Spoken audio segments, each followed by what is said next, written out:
Bonjour à tous, bienvenue dans cette nouvelle vidéo, bienvenue sur GLS Drive. On se retrouve aujourd'hui pour l'essai d'une Peugeot 207 équipée du 1.6 litre HDI de 112 chevaux en finition féline. C'est un modèle de 2010 et elle a un tout petit peu plus de 100 000 km. C'est une voiture qui est disponible à la vente par ADEC Auto. Donc ADEC Auto, je vous le présente plus. Si vous avez besoin d'acheter ou de vendre une voiture ou pour des prestations de detailing, n'hésitez pas à le contacter. Vous trouverez un peu toutes ces informations de contact dans la description. Donc cette voiture, elle est en vente à l'heure actuelle par ADEC Auto. Je ne sais pas si quand la vidéo sortira, la voiture sera déjà vendue ou pas. Si jamais elle ne l'est pas, je vous mettrai le lien de l'annonce dans la description.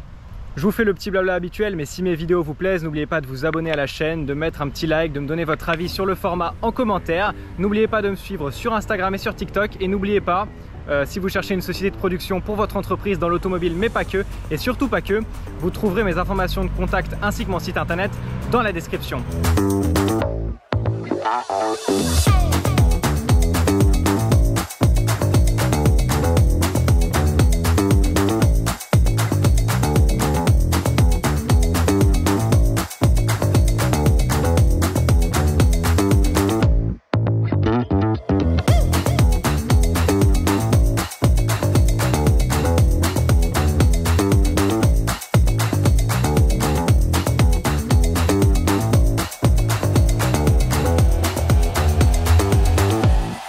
On va maintenant passer à la présentation du modèle et pour ça on retrouve Ulysse d'ADEC Auto. Salut à tous. Ça va Ulysse? Ça va et toi? Je te propose qu'on monte direct dans la voiture parce qu'il y a un peu de bruit et on sera mieux à l'intérieur pour la présenter. Allez, on rentre. Parti. Donc on se retrouve à l'intérieur de cette 207 avec Ulysse d'ADEC Auto. Donc c'est une voiture qui est en ce moment à la vente chez ADEC Auto. Je ne sais pas si la voiture aura été vendue au moment de la sortie de la vidéo. Si ce n'est pas le cas, je mettrai le lien de l'annonce dans la description. Donc je me suis fait quelques petites notes. Si vous voyez mon téléphone, c'est pour rien oublier. Et puis tu me contredis si je dis de la merde et t'ajoutes des choses si tu as envie d'ajouter des choses. Moi je me suis noté que pour parler rapidement de la 207, qu'elle est sortie en 2006 pour remplacer la 206 et les productions avec la 206 Plus, donc les productions entre la 207 et la 206 Plus, elles se sont chevauchées jusqu'en 2013 et en 2012 il y a la 208 qui est sortie et donc la 207 Plus est venue remplacer la 206 Plus et c'est la 207 Plus qui viendra terminer la carrière de la 207 en 2014. La 207 c'est donc la compacte citadine de chez Peugeot qui est entre la 107 et la 307 dont j'ai souvent parlé. Elle dispose de plus d'éléments électroniques que la 206 et d'ailleurs ça lui fera souvent défaut. Elle est aussi beaucoup plus lourde, en moyenne de 200 kg par rapport à une 206 équivalente, de ce que j'ai pu lire un peu dans les fiches techniques. Cette 207, elle introduira aussi le moteur THP, qui est donc le moteur essence turbo qu'on retrouvera beaucoup dans le groupe PSA et qui est d'ailleurs pas très fiable sur ces modèles de 207. En revanche, la 207, elle est quand même plus cossue, mieux finie que la 206 et elle est aussi plus robuste. Par exemple, le train arrière de la 207 n'est pas réputé fragile alors que celui de la 206 l'est. Je me suis aussi noté que comme la 207 était plus lourde, il fallait viser des motorisations plus puissantes que la 206 pour avoir l'impression d'avancer. J'ai eu l'occasion de comparer la 207 Plus avec la 206 Plus, donc les deux voitures étaient équipées du même moteur, c'était le 1.4 litre 75. Et autant avec la 206 Plus ça permet d'avancer à peu près, autant la 207 Plus ça a vraiment rien dans le sac, avec un moteur qui fera moins de 90 chevaux on peut dire à peu près. Le modèle du jour il respecte cet esprit, puisqu'il est équipé du plus gros HDI disponible. C'est donc le 1.6 litre HDI de 112 chevaux. C'est un 4 cylindres 1.6 litre qui fait 112 chevaux à 3500 tours et 270 Newton à 1700 tours. Ce bloc, il est couplé à une boîte 6 rapports, en traction évidemment. Et pour donner quelques chiffres, la voiture, elle pèse 1205 kg à vide. Elle dispose d'un réservoir de 50 litres et d'un coffre de 270 litres. Au niveau de la finition, le modèle du jour, c'est la version très haut de gamme féline. On retrouve donc le système d'écran, donc le GPS qui s'appelle WhipNav, le toit panoramique, le radar de recul, le régulateur de limiteur, les phares directionnels, la clim automatique Bizone, les 4 vitres électriques, la sellerie cuir tissu, l'ABS, l'ESP, l'AFU, l'aide au freinage d'urgence, et puis des petits inserts en aluminium sur le pommeau de vitesse et sur les pédales, ainsi que des jantes alu en 16 pouces, et il y a encore plein d'autres options que je n'ai pas citées.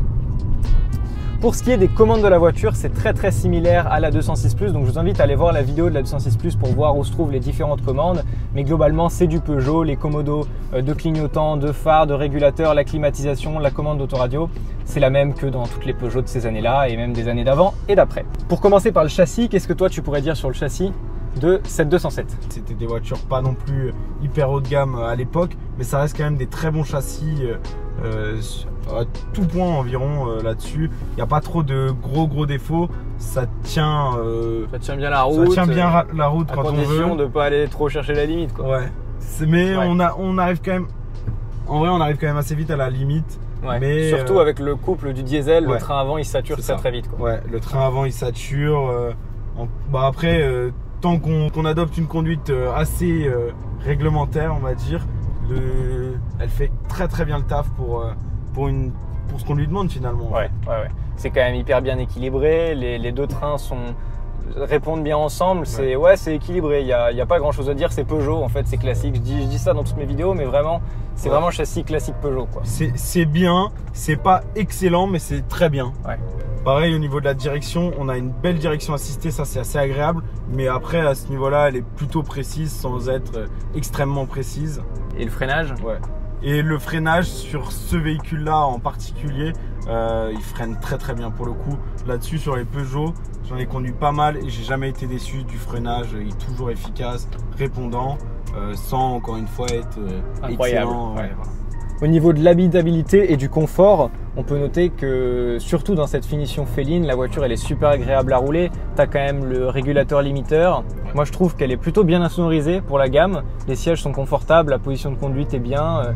Et le toit panoramique aussi, ça donne beaucoup de lumière dans l'habitacle. Et ça c'est super appréciable, quoi. Ouais. Puis même à l'arrière, ça reste quand même agréable, même si c'est une petite voiture. Et ça c'est quand même un joli atout, je trouve, pour cette voiture. Au niveau du moteur, donc ce qu'on peut dire, ça quand même sur cette voiture, c'est un super point. Il a donc 112 chevaux et 270 Nm de couple. Et dans cette 207, avec la légèreté que sa voiture a, surtout quand on n'est pas beaucoup à l'intérieur, qu'on n'a pas beaucoup de bagages, etc., ça la rend vraiment dynamique. Ouais. Pour le coup, le moteur 112 chevaux en diesel, avec le couple que ça a et tout, et le fait que ce soit quand même une voiture relativement légère, ça rend la voiture assez fun dans ces gammes-là, quoi. Ouais, puis on n'a pas de mal pour doubler, les reprises elles sont super bonnes. C'est vraiment le couple qui fait tout, et aussi la boîte 6. Les rapports sont vraiment bien étagés. On n'est pas spécialement très bas dans les tours sur l'autoroute, mais on n'est pas non plus très haut. Donc ça c'est quand même, le moteur c'est vraiment le point fort en tout cas de cet exemplaire là. 112 chevaux en diesel avec le couple que ça a, c'est vraiment impeccable dans cette 207. C'est ça, sur l'autoroute on y reviendra après, mais on n'est pas très bas dans les tours, mais on garde quand même tout le temps à 130 une bonne reprise qui permet quand même de faire des dépassements corrects quand il le faut sur l'autoroute, quoi. Et ça c'est super appréciable sur une voiture de cette gamme là d'avoir quand même un moteur qui a du répondant, quoi. Ouais, exactement. Le moteur il est aussi très agréable à rouler, le fait qu'il y ait du couple ça permet d'avoir quand même de la patate sans avoir à monter dans les tours, et donc il est très agréable, très rond. C'est vraiment un 4 cylindres diesel français classique qui est assez similaire au 1,5 litre DCI que j'ai pu essayer dans la Mégane. Mais voilà, c'est très agréable à rouler, le moteur il est gras, il est onctueux, et le fait de ne pas avoir besoin d'aller chercher beaucoup de tours pour avoir justement tout le couple et toute la puissance, ça rend la voiture très agréable à l'usage, quoi. Côté conso, l'affiche sur les 10 000 derniers kilomètres 6 litres au 100. Au niveau de la conso, donc là les 6 litres, on est pour une vitesse moyenne de 47 km/h d'après l'ordinateur de bord. Et là où on va vraiment avoir tout le potentiel du diesel, c'est vers 90 km/h, où là on va consommer vraiment rien. Par contre, comme on disait, sur l'autoroute, on n'est pas à des régimes moteurs excellemment bas, donc elle va quand même consommer 6-7 litres, voire un peu plus en fonction. La consommation a tendance à assez vite s'envoler dès qu'on prend un peu plus de vitesse sur l'autoroute, quoi. Exactement, ouais. C'est un peu le problème de ces petits diesels, je sais pas ce que tu en penses, mais c'est que c'est du coup des moteurs qui sont vraiment à leur maximum sur national, on va dire autour de 80, où là on va vraiment avoir des consos qui sont super maîtrisés, mais même si c'est un moteur diesel et que c'est fait pour pas consommer, malgré tout le fait que le moteur ait une cylindrée qui est quand même assez réduite, ça fera que sur l'autoroute on pourra pas faire de miracle. Et c'est vrai que c'est un peu frustrant parce qu'on voit vraiment à 90 km/h, elle consomme presque rien, et donc dès qu'on monte un peu plus haut dans les tours, là la conso elle augmente très rapidement, et c'est vrai que c'est un peu déconcertant à certains moments, quoi. Ouais. Côté fiabilité pour le moteur, on n'a pas exactement le même avis. Moi, de ce que j'ai pu en lire et de ce que j'ai pu entendre autour de moi, c'est pas incroyable. C'est correct, c'est pas incroyable. Le 1,5 litre DCI est réputé plus fiable. Ouais.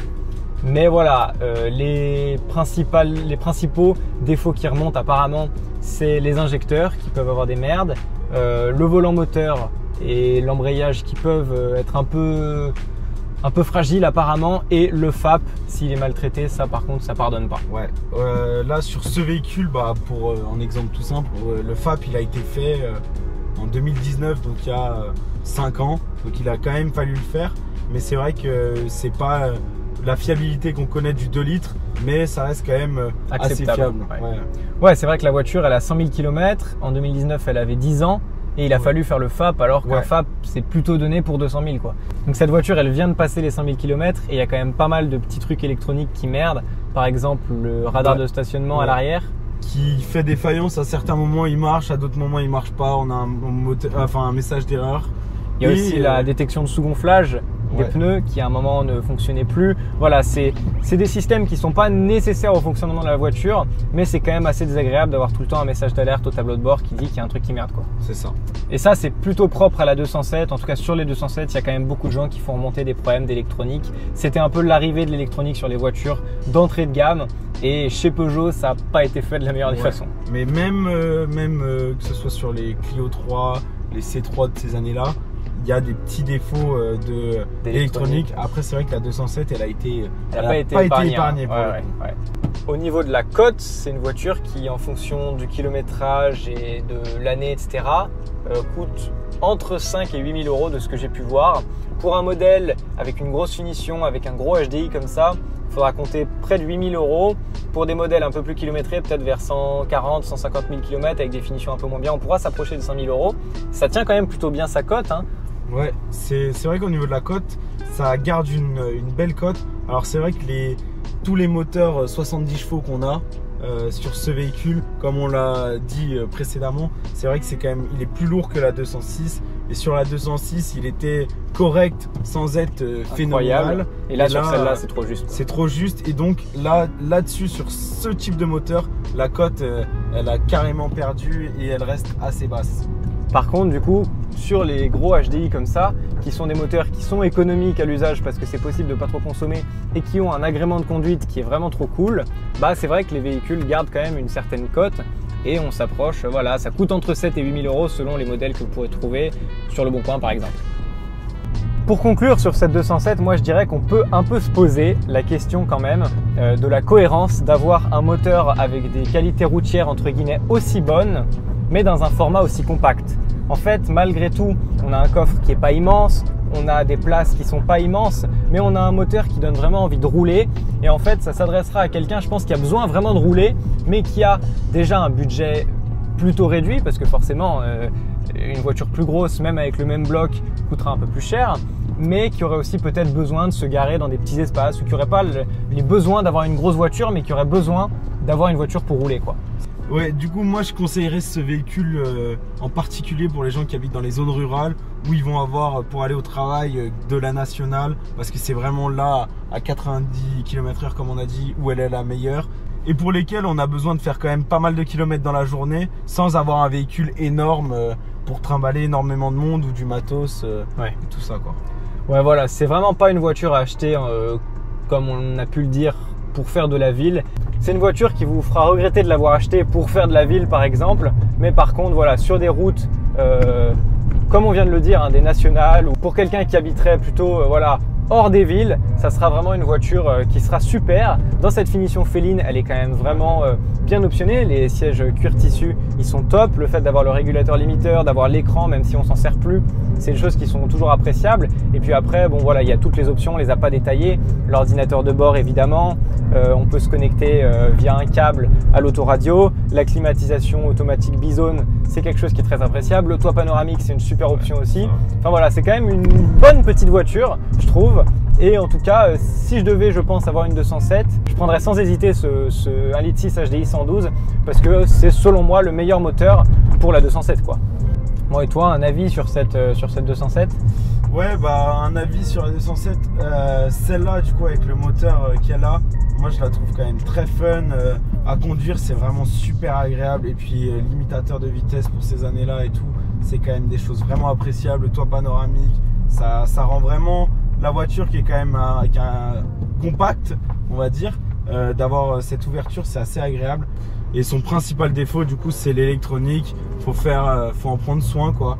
Et puis faire attention, même si c'est pas des choses graves comme on a dit à chaque fois, c'est quand même dérangeant à certains moments d'avoir des petits messages par-ci par-là qui s'affichent. Ouais, bah on peut se dire quand même qu'au début c'est de l'électronique juste de radar de stationnement, mais après est-ce que c'est pas un calculateur qui va merder? Est-ce que voilà, donc c'est quand même c'est des voitures qui même mécaniquement ne sont pas forcément très fiables, c'est pas catastrophique, mais par exemple le FAP, faut vraiment prendre soin, il faut pas oublier de le décrasser, il faut essayer de pas prendre cette voiture pour faire que de la ville si on veut préserver le FAP.